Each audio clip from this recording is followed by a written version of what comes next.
12:30 and we're going to jump in and get started. I'm going to move in and share my screen with you at this point, and do a couple of words of introduction and welcome for this group.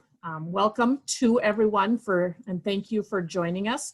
Our goal for these sessions is to make them last about 20 to 30 minutes and give you a short burst of information and let you then go back and work with that. We'll share with you in a few minutes where we're going to post the recordings of this if you find that helpful. For those of you that I have not had the opportunity to meet, my name is Laura Mockentune, and I currently work with the State High School League as an assistant director working with technology and communication systems. Also joining us from our office today, Susie Hollenbeck and Amy Ince are both also here. They will be jumping into the chat today to answer questions as you may have them as we move through the session. I would encourage you, if you have questions about things we're talking about within the session, please use that chat feature. You'll find the chat icon down at the bottom if you're not familiar with Zoom. If you have a specific question about something with your account, if you would please email those things to info@mshsl.org.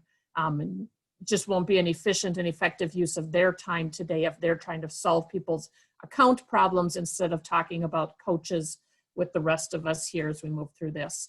I want to make a big thank you and shout out to each of you for your work in all of this. Your work is incredibly important. A couple of things that you are doing and it's noticed and appreciated. Number one, you are helping us build the State High School League website at this point. When we started rebuilding the systems, we heard that you and others across the state wanted a one-stop shop for some common set of information for all member schools. So in building your school pages, that is what you're doing. You're also providing directory type information about how to contact you and how to contact coaches and others within your school for other member schools. And you're also providing that information for a much larger public audience. Across the state of Minnesota, there are a lot of people who have an interest in the things that the State High School League does and provides, and you helping to build and support that information is incredibly helpful.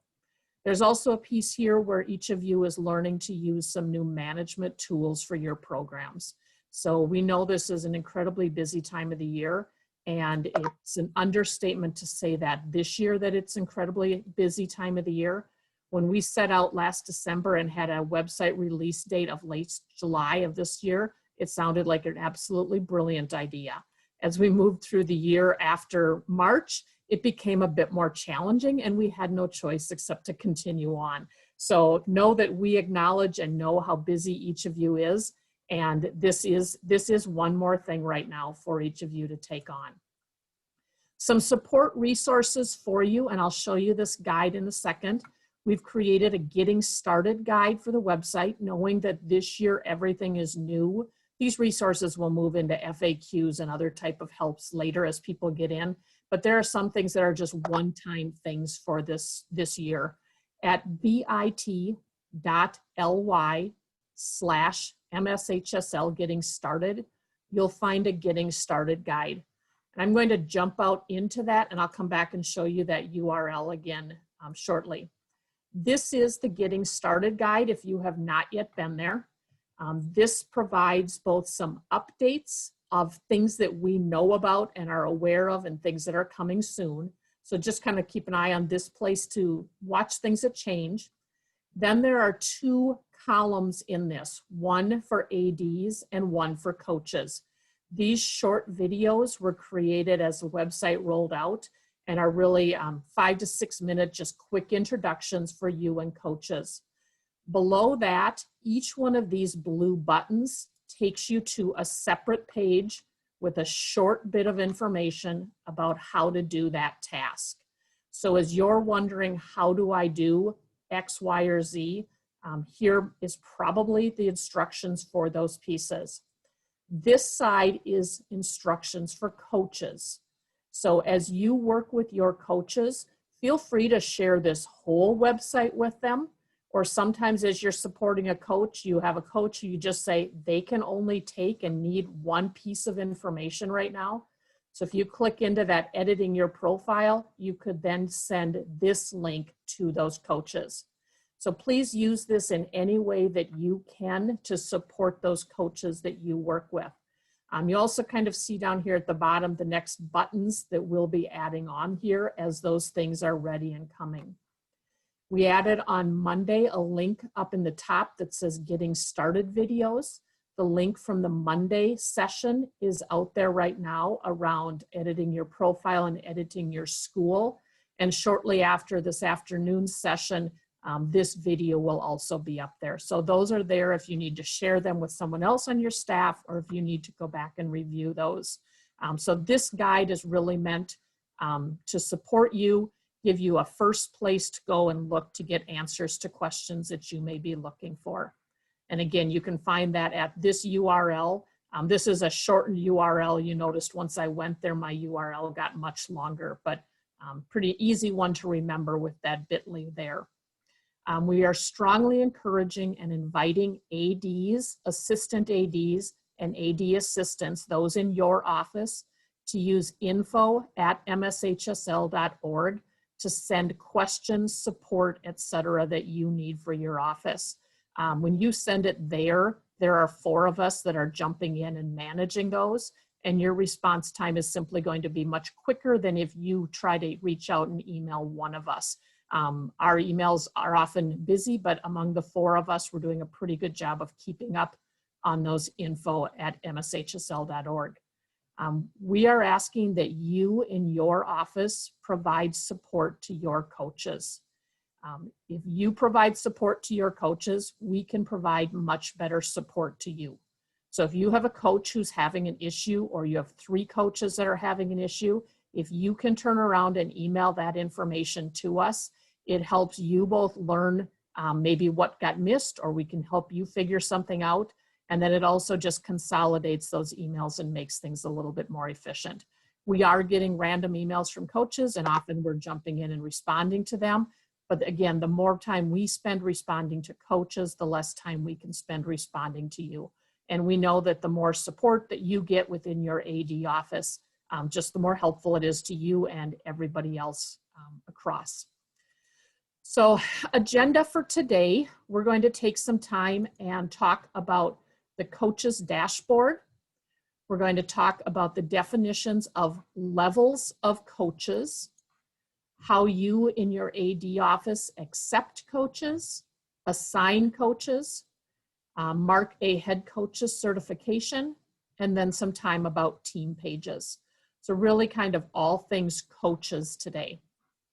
So I'm going to jump in first of all, and are you seeing my screen right now? I lost the border around it, so I'm not sure exactly. So you should be seeing right now on my screen a coach's dashboard. A coach's dashboard, as you look at it, looks a little bit like a mini version of your dashboard. Your dashboard in your office has those buttons over here. The coach has one page where all of his or her information lives. So much like yours, the coach's dashboard gives the school they work at, what admin region that's in, identifies who they are. A coach has a profile for them to go in and edit and update, just like yours as an AD did.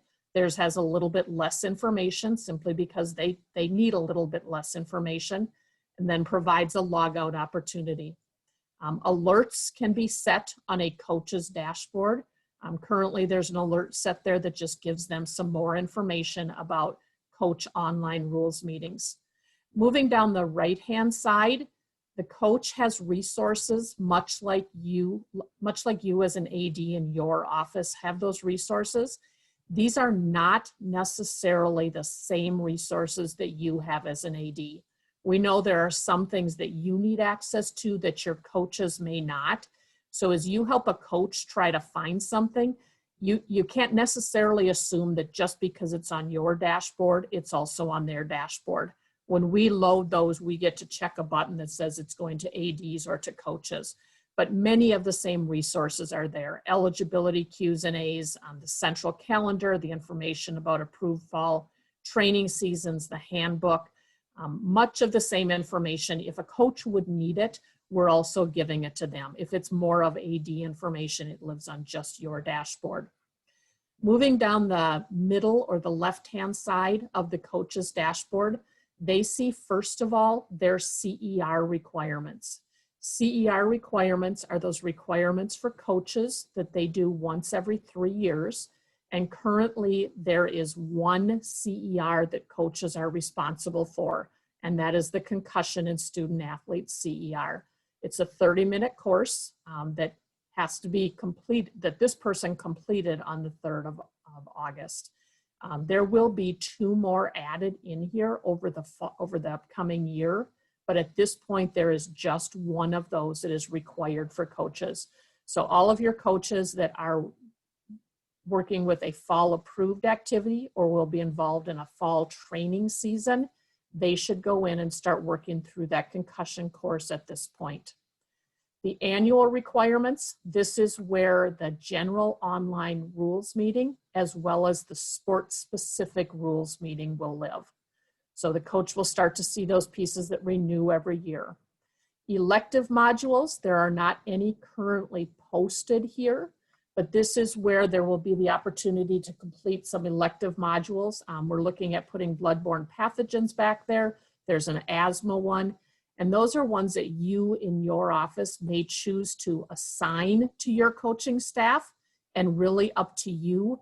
Those are ones that we don't check within our office. There's no requirement for them, but ADs have said it's helpful to have those as training for certain coaches for certain pieces. Down underneath here, depending on what coaching assignments you have, you may have to submit some emergency action plans. Those come in 1 per team. The next thing the coach sees is their head coaching requirements and becomes checked off on how they've met that. And I'll show you later today where that sits for you.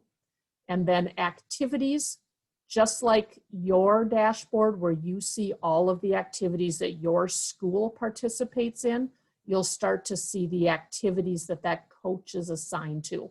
So currently I'm not assigned to anything, so I don't have any of those blue bars down here.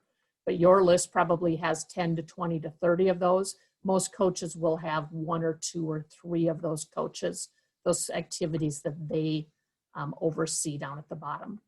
So a quick overview of that coach's dashboard so that you can, again, kind of walk through that with the coach if that's helpful to them. Going to move on next to talking a little bit about the levels of coaches. And I'm going back to this Getting Started guide. And one of these buttons says explanation of levels of coaches. And if I click into that, there are 4 levels of coaches as we develop them to try to get the right information to the right coaches and the right permissions throughout the website. So I'm going to start with the first and the last because I think they're the easiest to understand and make clear who should get that permission. A varsity head coach is just that. A varsity head coach is the one person in charge of that A squad varsity team. That person sees specific things about that sport. They get assigned training. Their learning is visible to the AD. But that person can also edit the team page on the public website. So the school basketball page or the school volleyball page, a varsity coach can do some editing on that. They can also manage rosters, schedules, etc. for the varsity team, and their name and contact are posted on the varsity team page. So those things should all be available for a varsity head coach. I'm going to skip down to the bottom now because I think that's the other easy one to understand. A 7, 8, 9 coach. These are coaches who don't work in an MSHSL program. We in our state, in the MSHSL office, we don't check up on or know much about these coaches, but you as a school may also want to provide some requirements or guidance for those 7, 8, 9 coaches. So that coach, again, sees the specific resources, does the training, and their progress is visible to you, but that's about all they get. So These are not required to be put in. These are a decision at your local site as to whether you want to or need to keep track of those coaches within your programs. The middle two are the ones that are a bit confusing at first, but when you see the rights they have, I think that starts to clear up a little bit. A varsity assistant coach gets to do all of the training and their learning is available to you, but a varsity assistant coach also has permission to edit the team page, to manage rosters, etc., and have his or her name posted on the varsity team page on the website. A high school coach coaches in a 10 through 12 grade program, but they're just not as closely aligned with that varsity program. And they don't get the ability to edit the varsity pages, manage rosters, and don't get their name on the page for that sport. So in real simple terms in my world, the varsity assistant coach sits on the bench of the varsity game and has duties assigned to them by the varsity coach. A 10, 11, 12 grade program, and I think probably this is more common in our bigger schools, you might have high school coaches that really aren't associated with the varsity program. I would think about within your school setting, thinking about how these two change and where you want to direct your coaches to. If you want all of your coaches in your 10 through 12 to have varsity coach assistant rights and have their name posted and give them rights to edit that page, you can give them all this option. If you have lots of coaches and kind of want to delineate and differentiate between these two, you can do that also. Totally a local control piece. They have the same learning requirements. It's really just what they have access to edit and where their name starts to show up. So again, just thinking through those, if you need to direct a coach to that or need to come back and look at this again, this is on that Getting Started guide, and it's called Explanation of Levels of Coaches. So as you start looking through that. Talking about accepting coaches. So again, two resources here. If you need to direct your coaches out to set up a coach account, there are directions for that here. In real simple terms for a coach creates an account. They say which school they want to be affiliated with. An email generates to them saying, thank you for applying for an account. When your AD has accepted an account, you'll get another email. As an AD, you receive an email when that person applies for an account. You go in and accept their account, which generates another email back to them, and then they are part of your process or your procedure. During the first 5.5 days that we were out, we underestimated how many emails we were going to be sending out, and we quickly got blocked as spam by a lot of school filters, and those emails were not consistently going through. So if you have coaches who jumped in and tried to create an account one of the very first days and talking back about August 1st, they may still be waiting for their email and they're not going to get it. You need to work with us and we'll get those accounts unblocked. But since about last Wednesday at about noon, so about the 5th of August, those emails are now going through at a 99.7% deliverability rate. Going through means it's being delivered to the system of that person. So again, as you think about your school, sometimes there might be filters where those are ending up in spam, and you may end up working with your school tech or someone else to make sure that those types of emails from us are getting unblocked. But that issue that we had at first with emails not being delivered, those should be delivered at this point. So again, the real simple, the coach goes in and sets up an account, and then you come in and approve those accounts. And you approve accounts by logging in, going to your school page under membership requests, you have an opportunity to approve the membership for that person. That then moves that person into your members tab, and by approving that also generates that email back to them to get into their account. There is a second step here if you're going to approve other school administrators. That would be other people within your office, people that you want to give rights to edit everything about your school. When that person comes in, you also need to go in and change their membership to be a school admin. So if you've worked with somebody else in your office and they're not seeing that button for editing schools, they just don't have the right rights yet, and they need access to be that school admin. And again, currently, everybody in your office has the same rights or should be able to do the same things. So as you figure out workflows among you and your assistants and others that work in your office, if somebody's managing this part of the website and somebody's managing that, at this point, everybody in your office has the same rights for everything. We may come back at some point and give single ADs a few more rights than assistants, et cetera. But as we figure out workflows and work through things, at this point, everybody in your office has the same rights for those things. Assigning coaches. So we talked a little bit about coaches' levels, and levels really in the new build really starts to talk about where those people's names show up and what rights they have to do things. So I'm going to go back out into the Getting Started guide and get to the page that talks about adding, editing, and deleting coaches' assignments. This is one of those that the first year is going to look different than subsequent years, because in the first year you need to add and get all of your coaches in. After the first year, you're going to be doing updating and maintaining of those coaches that are there. So again, adding, editing, coaching assignments. There are really two different ways that this happens, and it depends on the level of the coach.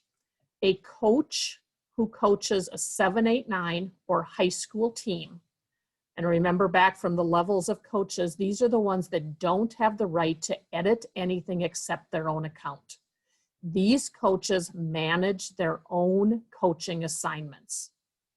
So these coaches, if you're a 7, 8, 9 or a high school coach, they can go to their profile and they add non-varsity coaching assignments, and they add their name, the level, the school, and the activity, and save. So again, if you're a 7, 8, 9 or a high school coach, those coaches maintain their own coaching rights and abilities within the system. If it's a varsity head coach or a varsity assistant, somebody who has access to that varsity program needs to add and delete those people. So people who have access to a varsity program are anybody in your office and anybody already associated with that varsity program. And again, if you think about the fact that we're giving these people rights to edit a page on the website, somebody has to approve these people without letting them just self-assign themselves to a page. So if, for example, you have a new head baseball coach, you're going to need to add that head baseball coach to the baseball team page. That varsity baseball coach could then take care of adding the rest of the baseball staff, and going forward, that could become a job for them. So again, as you think about in your offices and in the size of your school, really consider thinking through those workflow pieces about who does what within your programs.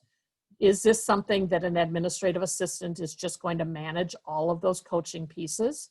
Or are you the person who has an hour of clerical help a day, and this becomes the head coach's job to maintain these within their own page?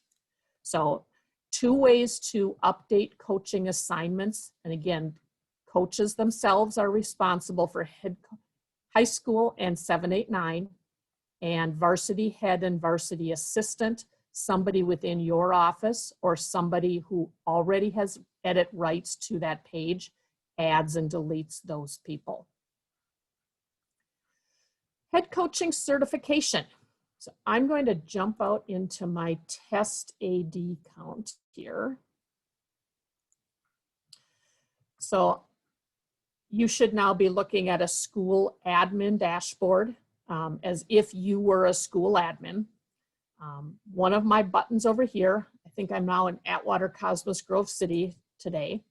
When I jump out to the coach button, and are we back to having the slow response times that we struggled through this morning?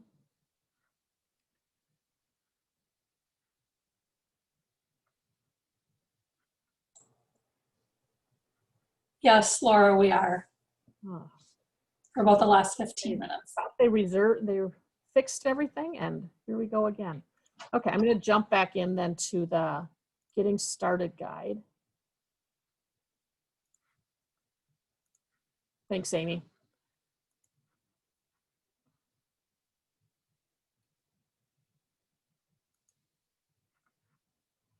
So when I get to that coach tab, I have an ability to add head coaching information for that coach. So there's a page here too that'll walk you through this. Once I've logged in and clicked on coaches, I get to that CER report of all of my coaches and what learning they've been doing. This is currently a long and wide window. There's a lot of information here. Each of these tabs up at the top lets you sort by that. So if I click on name, it'll alphabetize those for me. If I click on activity, it will sort those by activity. When I click on a coach's name and edit them, I can add the way that that head coach has met their head coaching requirement. If that coach has not logged in yet and hasn't fully set up his or her account, you're going to get an error message after this because that coach is not fully done yet. So you might want to wait a few days and make sure those coaches get their accounts set up before you come back in here and do that. And again, this is one of those one-time things. Going forward after this year, you're only going to have to go in and set up those head coaching requirements or the way they've met those for their own, for the people that have done that in the previous years. The goal is to get this long page right now to separate out by seasons so that you see your fall sports and then your winter sports and your spring sports.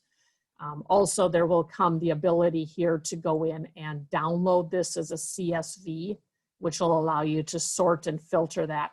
Some of you who have really large coaching staffs, the idea of having all this information and having to scroll around is just challenging to do. However, there's just a lot of information here, and to be able to see it, we need to get it all there. So look for a download that information into a CSV button to come to. And again, I see a couple in the chat that are saying I'm getting an error message. And yes, if you're getting an error message here, that's because that coach has not yet gone in and edited their profile and gotten everything saved for themselves the first time.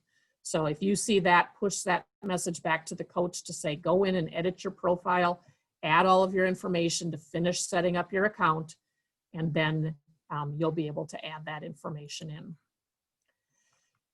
Last piece is talking about those team pages. Those team pages are the page for the your school and your sport or activity page. So if I come in and say I want to edit my team page, people who have rights to edit a team page are people within your office, that varsity coach, and the assistant varsity coaches within that program. So again, thinking about how to best maintain these, think about the workflows and processes that you might have in place. Team pages right now have the ability to upload a picture for that team. Coach information for that team shows up. Eventually, we will sync these with our schools, and then schedules and results will also be there too. Those pieces are yet to come and will continue to be built. So would encourage you to get in and start building and working with those team pages for the fall approved sports that you have for sure, and start working through those as a way to learn that. And again, thinking about, it's a big piece, it's a lot there. Is that your responsibility, or is that something that you're going to push back out to a coach or an assistant coach within that program? So with that, again, our goal was to stay at about a half an hour, and we are exactly at that. We will post this out on that Getting Started guide. So if there are things that you want to hear again, or if there's somebody in your office that missed this presentation today and you want to share this with them, you're welcome to do that. Know again that we will continue to offer these as we have more topics come up. I don't believe we have any set for early next week, but as things continue to evolve and change and more features get added, we'll continue to offer these for everyone. With that, have a great afternoon, everyone, and thank you so much for attending with us today.